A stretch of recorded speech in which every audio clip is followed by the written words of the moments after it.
absolutely delighted to have Rahul Saraogi here with us today. Rahul Saraogi is the founder and a managing director at Adient Capital. She has over 14 years of investment and management experience in the Indian financial markets. In the last 18 years, he has focused exclusively on the Indian markets, with a focus on concentration and companies with strong corporate governance. He previously headed Meridian Investments, an India-focused investment company that managed assets for high net worth Indians. Rahul Saraogi is the author of Investing in India, a value investor's guide to the biggest untapped opportunity in the world, a definitive guide on navigating the Indian markets. He graduated from the Wharton School of the University of Pennsylvania with a bachelor's degree in economics. Thank you for joining us today, Rahul. So how about we begin with you talking a little bit about your investment philosophy? I spend all my time looking at Indian public companies. I've managed money in the Indian markets for 2 decades now. And, I consider myself a value investor. So the way we define value investing is buying something for less than it's intrinsically worth. Now, I think the entire key to this process is to figure out what is something intrinsically worth. And when you're a value investor, the key is to distinguish a real value from something which is a value trap.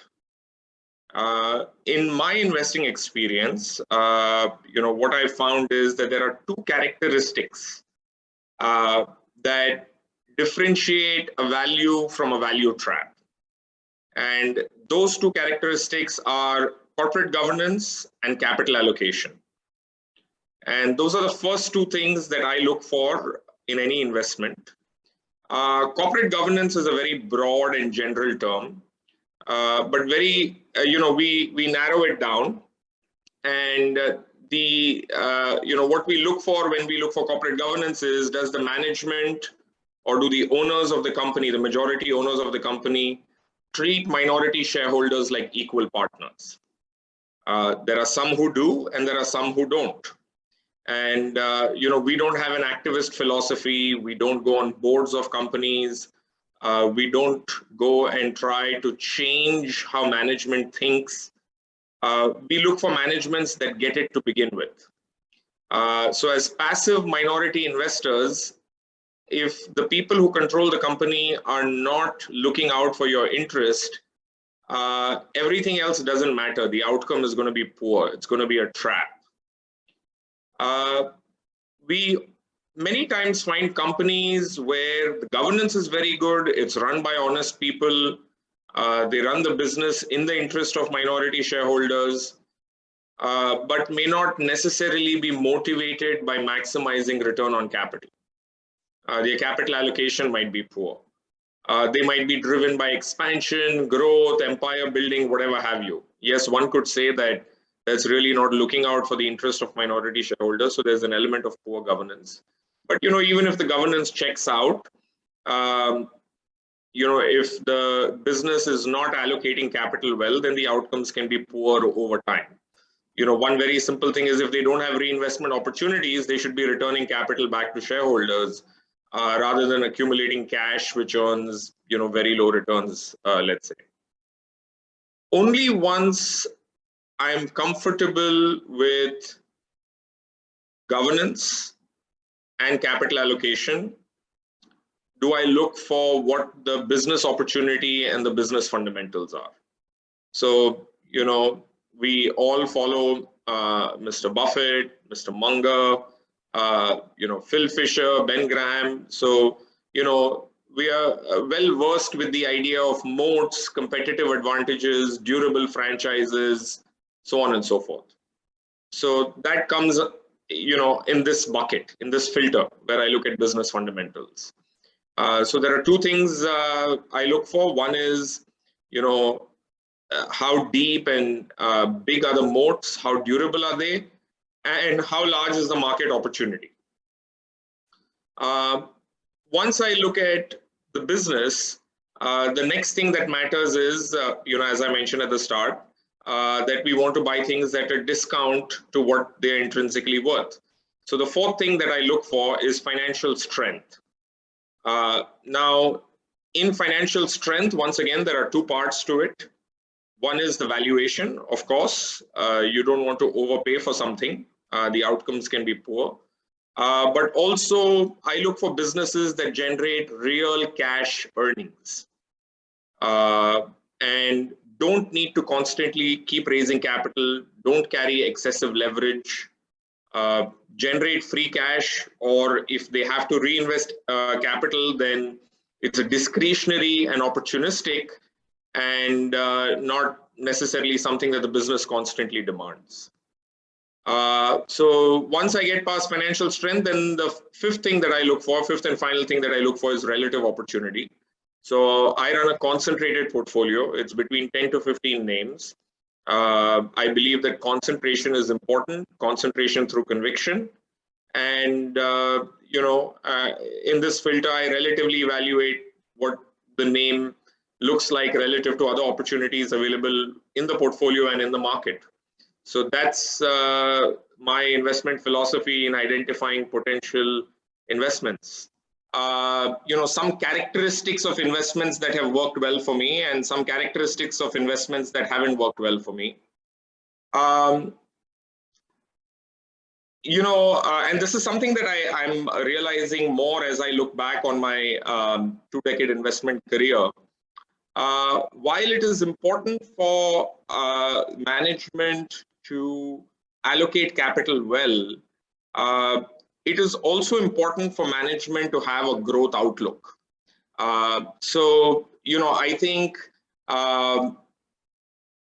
the opportunities today to scale, to capture larger markets, to operate in global markets, to operate in national markets. In the past, these opportunities were not available to Indian companies. So when I started out investing, I would buy small companies, regional companies, companies that were operating in their ecosystem, operating, let's say, in cement, operating in paper, small steel plants. These were very well-run companies. Managements were conservative, would keep costs low, have returns on capital employed of 15, 17, 18%. But they really missed out on the opportunity to scale and grow with India and to scale and grow with whatever else was happening in the world. So I would say that while these businesses did well for me in the past, and probably compounded capital at 18, 20%, I think that there were alternative pathways for these businesses where they could have raised more capital, they could have expanded into different markets, perhaps added product lines and done more. In terms of businesses that have been successful, in India, it has been very hard to build real physical things on the ground. So unlike what you've seen in China, where there has been a big infrastructure, big housing, big manufacturing build out, companies that have done well in India have had a very strong services element to it, have had a very strong brand element to it, have had a consumer focus or have had a financial services focus, information technology. So, it has been relatively easier for businesses in that space to scale. So the businesses that I've invested in that have done well have been in areas like information technology or financial services and so on and so forth. I think going forward, there is an opportunity to physically build out the Indian economy. I think that there is going to be a lot of capital investment, a lot of infrastructure build out, a lot of manufacturing, realignment of global supply chains, so on and so forth. But that has really not worked very well in India over the last 2 decades. And that is not where a lot of wealth has been created. However, going forward, I think some of these things will change. And what are your views today on the Indian stock markets? What are the primary ways that you believe it differs from other financial markets? India is not a very large market. Indian GDP is about 3 trillion. It's about, I think, 1/4 the size of China, maybe 1/8 the size of the US. The Indian markets are about similar size, maybe 1 times or a little more than 1 times GDP.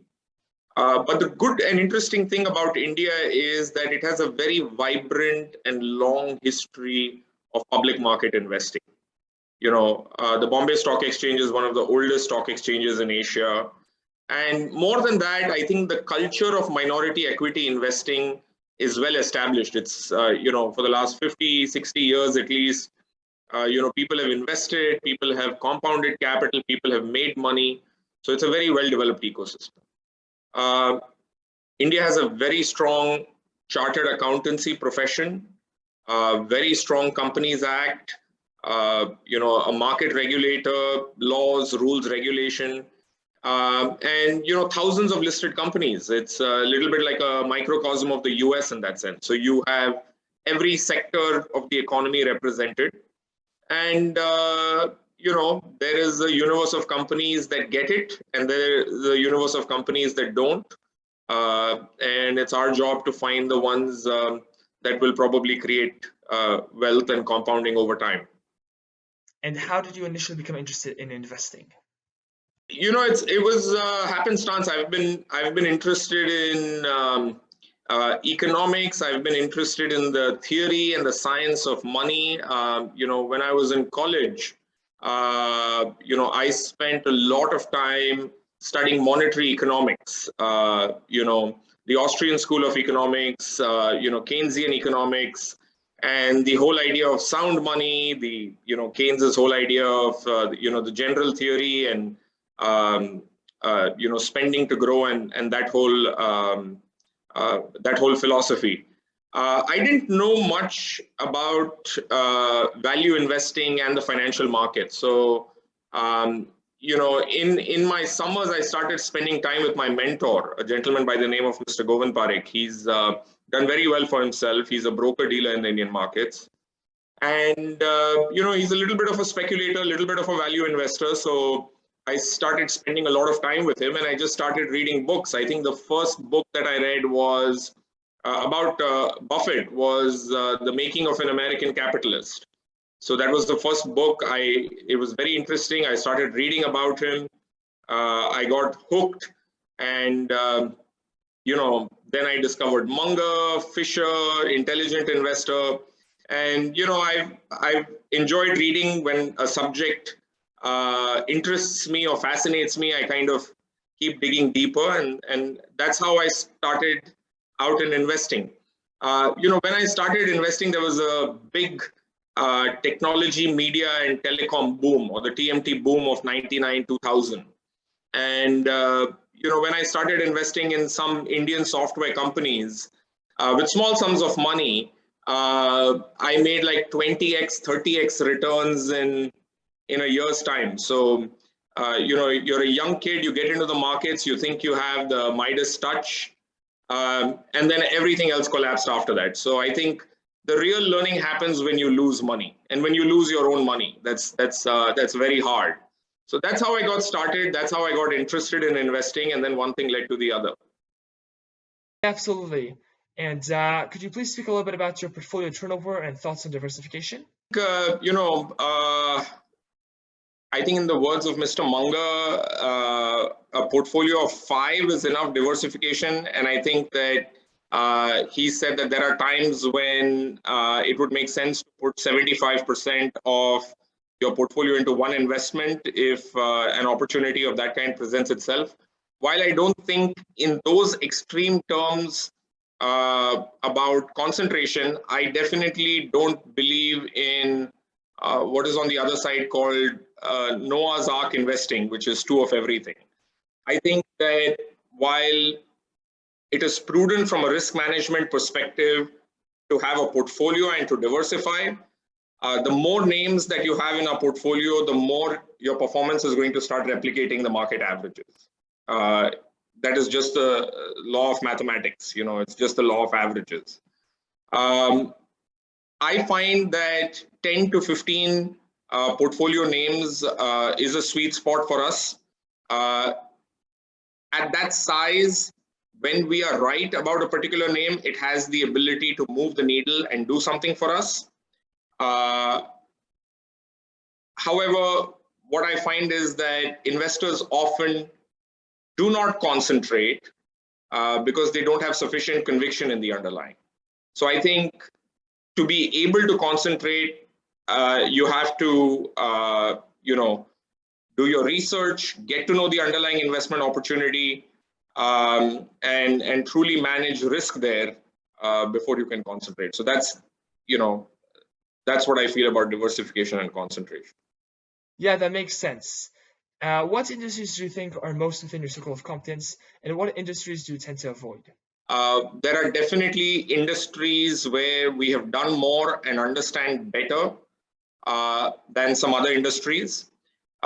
Industries which I have generally tended to avoid are extremely capital intensive industries. So any industry, so let's say, let's take the example of telecom. It's a very capital intensive business. All of your capital investment happens upfront, and the marginal cost of providing your service is virtually zero. So the competitive dynamics of a business like that tends to be where you and all your competitors put up a lot of capital upfront, and then you compete away all the gains. So the ability to make a return on capital goes down, and then a couple of years down the road, you once again have to buy new licenses. 2G becomes 3G, 3G becomes 4G, 4G becomes 5G. Put new equipment in place, and once again the entire cycle repeats itself. So I have generally tended to avoid industries like that. Or if you take annuity businesses, once again very capital intensive, let's say road, bridges, infrastructure type of assets where your return on capital employed would be relatively low, or hydropower or things like that, right? In terms of circle of competence, I think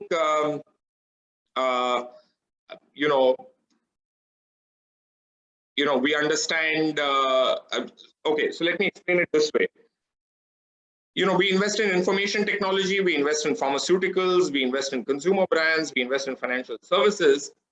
Having said that, when you come to areas like information technology and pharmaceuticals, the only time when I or a fund will make an investment is if the investment thesis does not require us to take a view on a particular scientific or a technological outcome.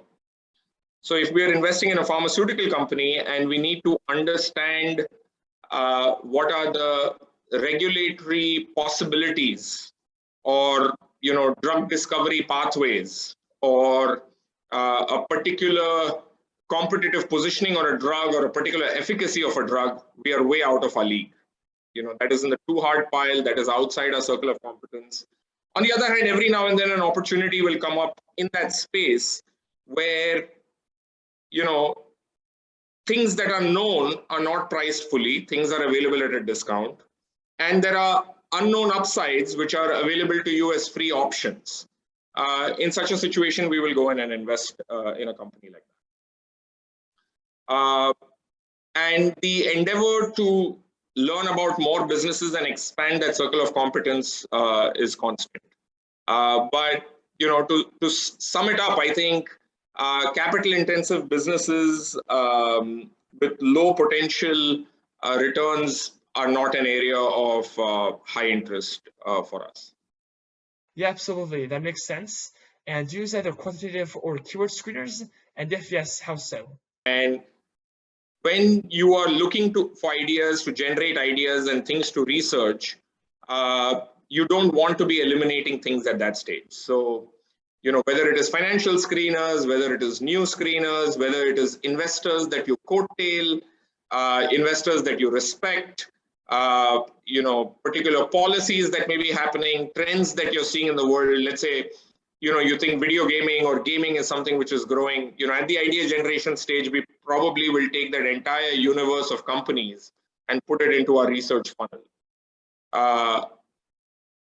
So we will use screeners, we will use systematic idea generation, non-systematic idea generation, whatever have you. It is once you build a research ecosystem and research universe is when you start applying your filters and see where the governance is, where the capital allocation is, what the market opportunity and fundamentals, what the valuation and so on and so forth are. So, idea generation can come from multiple places, including screeners. Yeah, absolutely. That makes a lot of sense. And what are some of the long-term economic impacts that you see as a result of COVID? I think COVID and now, with the geopolitical tensions in the world, I think one trend which we are clearly seeing is deglobalization.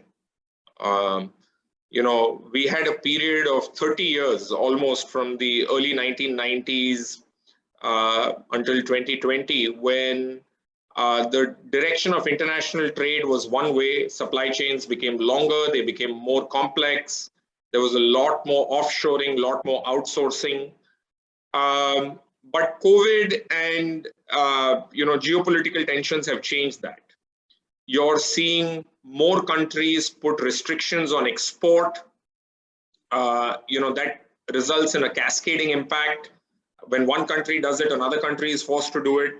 And then all of a sudden, the global availability of commodities, the global availability of inputs and raw materials starts to break down. And that starts to have second order and third order impacts. So, during COVID, we saw that a lot of countries didn't have the ability to manufacture their own medicines, own APIs, own protective equipment, PPE. And, there was a lot of discussion about reshoring, onshoring, that kind of stuff. I think going forward, we're going to see similar things with food. Countries are going to be worried about their own food security. They're going to be worried about their own raw material supply. They're going to be worried about their own energy security. We're seeing Europe suffer in a very big way with their import dependence on energy on Russia. So I think that the breaking down of global supply chains to some extent, I think, is irreversible. I don't think it is temporary. And I think that this creates a lot of consequences, especially in emerging markets. It creates opportunities and it creates dislocation. What it also does, and especially with this whole trend of inflation, which is being fueled by all of the liquidity that was pumped in, is I think we see a change in the terms of trade. So terms of trade is the relative price of one good versus the other, right? So the relative value of what an accountant in the US earns versus the cost of a toy that you import from China, let's say it's 1:200. When the terms of trade of that change, that can become 1:150. And those relative shifts have material impact on people's consumption baskets and purchasing power and so on. So I think the one big trend which we're going to see is deglobalization. And can you speak a little bit about how you analyze the management teams, please? So I think the first thing that you do is avoid voluntary suspension of disbelief. So a lot of times, good managements and bad managements are evident if you want to look for it. Right? So when I say voluntary suspension of disbelief, the infamous words of Citibank chief Chuck Prince, right, in 2008, where he said, if the music is playing, you have to be dancing. A lot of investors and a lot of capital allocators feel that, let's say if electric vehicles is a trend or a theme, that somehow you have to participate and you have to be a part of that trend and you have to be a part of that shift. And in that process, they suspend disbelief that any management could be doing good or bad things, right? Once you avoid that, then you have the ability to look at the management critically. 60–70% of the time, you will be able to tell a good management from a bad management just looking at their public track record, looking at their filings, looking at what they've done. The remaining 30 or 40%, you have to dig a little bit deeper, speak with competitors, speak with vendors, speak with customers, perhaps go out and meet with management if you have the opportunity to do it, right? That, you take with a pinch of salt because, every management will try to sell itself to you. So you really have to be critical in your evaluation when you meet with them. But I think 60% of the battle is being willing to look at it, or look for that weakness in management. Yeah, absolutely. And for a concluding question, what were the most influential events of your investing career? The most influential events, Itai, are losing money. If when you are long, you are invested, and you see your positions draw down 50-70%, you have conviction, you stayed through those periods. I think those are the defining moments in any investing career, right? It's a little bit like swimming, right? You can read a book about swimming. You can learn all the theories about swimming. When you're sinking, you must kick your legs and do whatever X, Y, Z. But until you don't get into the water, you don't actually learn swimming. And I think it's exactly the same way with investing. Making good investments, making bad investments. That's what Mr. Buffett said, is he started very early. So, I've made a lot of mistakes. I continue to make mistakes. I'm going to make mistakes. Hopefully, there are different mistakes every time. And,